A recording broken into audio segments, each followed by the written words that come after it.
Hello guys, welcome back. So we're going to start from where we stopped in our last class on the past question solution series. So we stopped at question 5, so we're going to continue from question 6 today.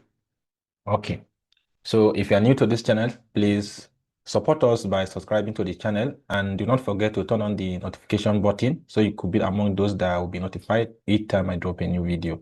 Thank you. So question 6 says, a simple hydrometer sinks to a depth of 6 centimeters in water. To what depth will the hydrometer sink in a liquid of density 8 grams per centimeter cube? So a hydrometer is an instrument used to measure the relative density of a liquid.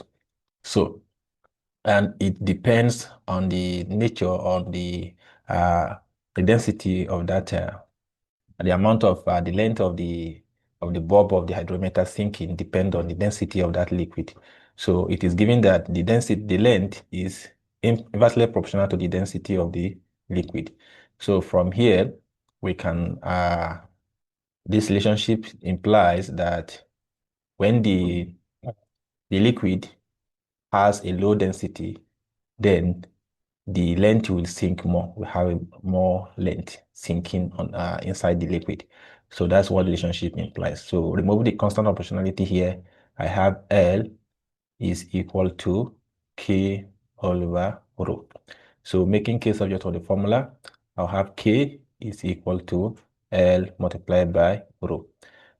Is that correct? So if here is K1, then we have here to be L1 rho 1. And if here is K2, in the second condition, we have here to be L2 rho 2. So since K is constant, we can now equate the two. That is L1 rho 1 will be equal to L2 rho 2. So in this case, our L1 here, our L1 is equal to 6 centimeter. And our rho 1, because it was in water, so density of water is the first density, so it's going to be 1.0 gram per centimeter cube. So in the second liquid, we don't know the length, so that is what we're looking for. To what depth will it sink?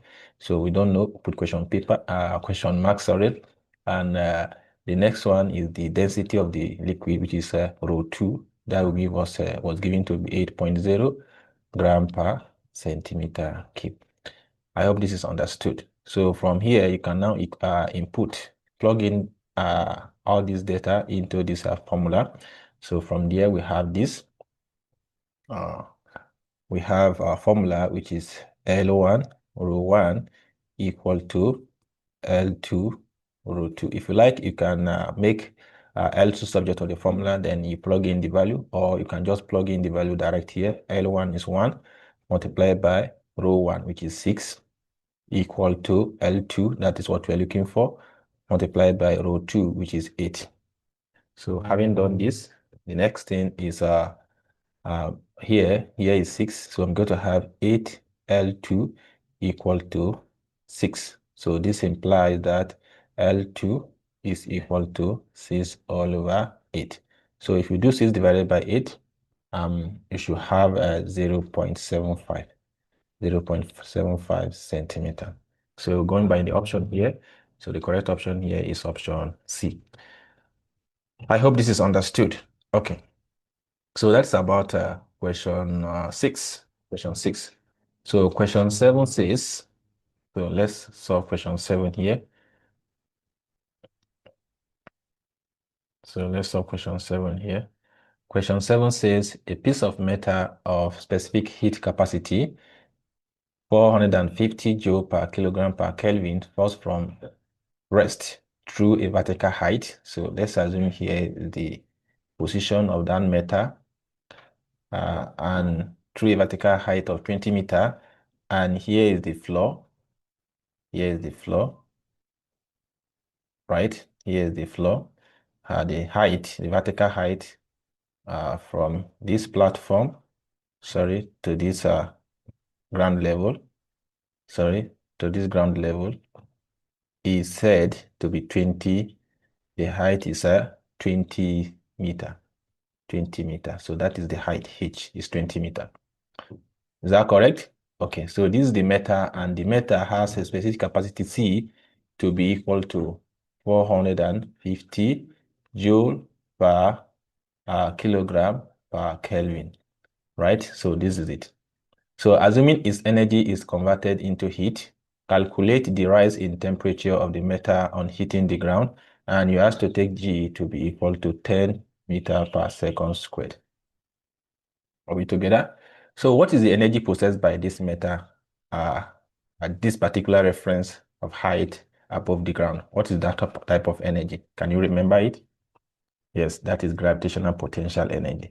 So gravitational potential energy here is equal to mgh. So if it is all converted into heat, so the heat we are talking about here, let's say if the whole gravitational potential energy, that is gravitational,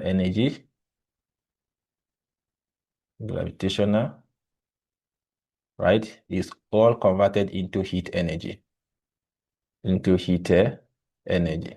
That is the assumption. Is that correct?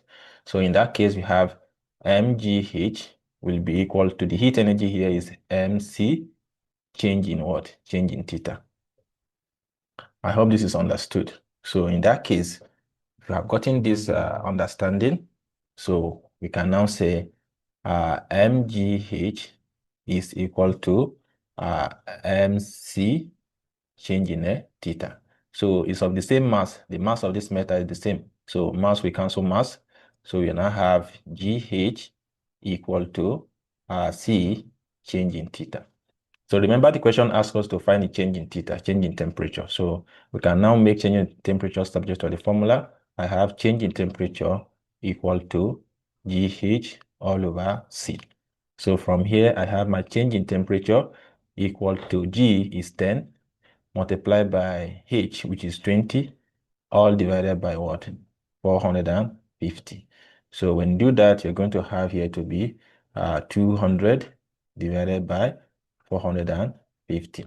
So what is the answer? You can just press your calculator. 200 divided by 50, that should give us what?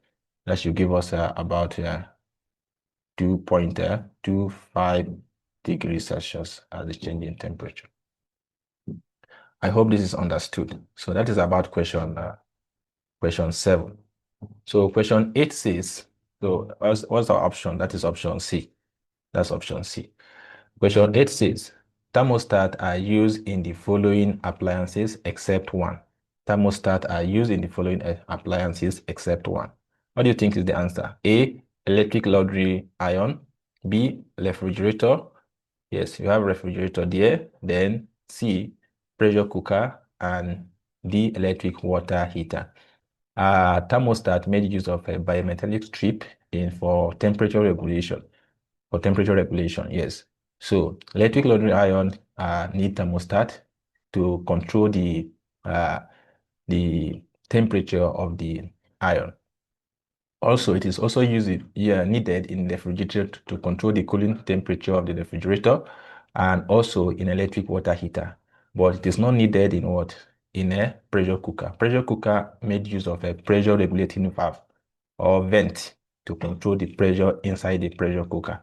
So the correct answer here is option C. I hope this is taken. So question 9 says, the SI unit of specific latent heat of vaporization is, so now, specific latent heat of vaporization, if you remember the formula, you'll be able to get the unit, the SI unit here. So remember, specific latent heat of vaporization is capital letter L, right? So we have it from this formula that heat, the latent heat, is equal to mL. So here the specific latent heat of vaporization. So I will make it subject to the formula. That will be L equal to what? H all over M. So since H is heat, is measured in joules, and M is mass, is measured in kilogram. So the unit become what? Kilogram, joule per kilogram. That is option B.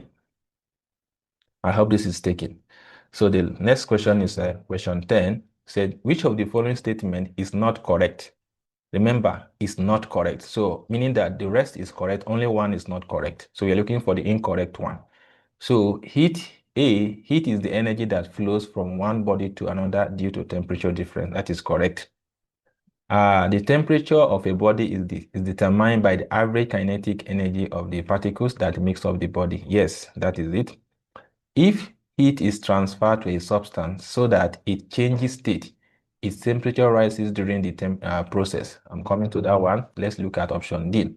Option D says the thermal energy of a body is the total kinetic energy of motion of all the particles that make up the body. Is correct. The incorrect one is option C. Why? If heat is transferred to a substance so that there's a change of state, whenever there's a change of state, then what we have here is the latent heat. So heat will be applied, but there will be no notifiable change in temperature. So there's a latent heat during the change of state. So there's not going to be a rise in temperature during the process. I hope this is understood. So we're going to stop here today and continue from here in our next class.